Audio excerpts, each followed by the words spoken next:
Hello, and welcome to another episode where I look at society from a slightly different angle and contrast some of the parallels that are so easily hidden in plain sight. Considering how human nature works, it is often difficult to see if the fate of the masses is due purely to circumstances or deliberate manipulations. Given the difficulty and risk of large-scale social engineering, massive conspiracy theories are generally implausible. Prodding and poking, on the other hand, to let human nature and society react in a way that is advantageous to a select few has a long history, with various degrees of successes and failures. Why are there still poor people in the first world countries?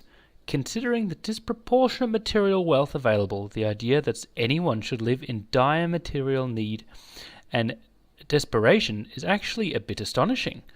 At the very minimum, providing shelter, clothing, and food should not be a large burden to society.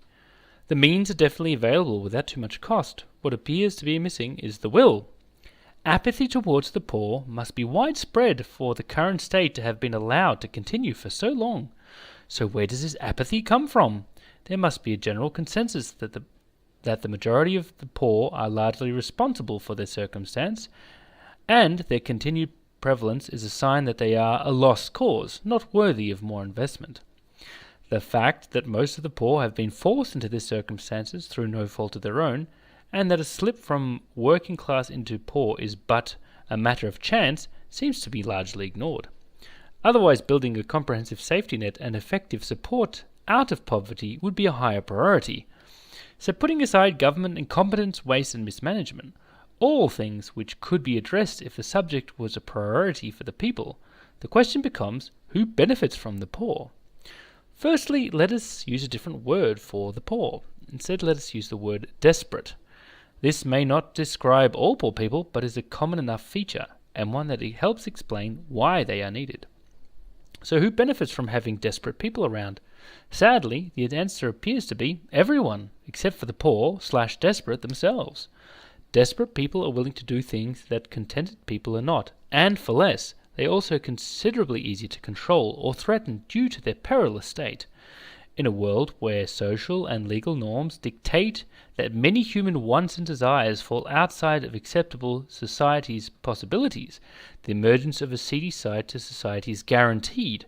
If laws are involved, once the desperate enter this criminal society, they are then even easier to control due to being on the wrong side of the law. Depending on how much of the general human wants and desires fall outside of the socially acceptable system will dictate the size of this seedy society and its criminal side.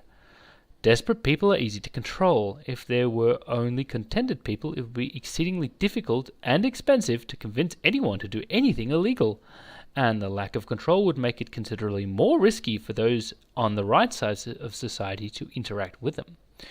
Humanity, with its self-imposed rules and norms, has done a great job of perpetuating the seedy side of society throughout time. Criminals have always been a useful tool for those in power to get around the system to achieve their aims.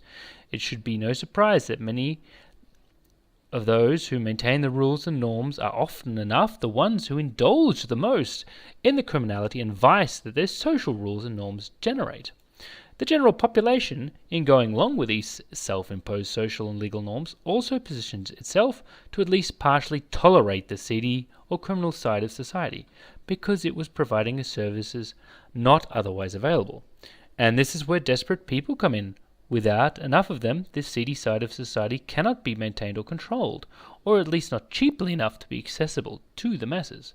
And this is where many in society become complicit in the problem.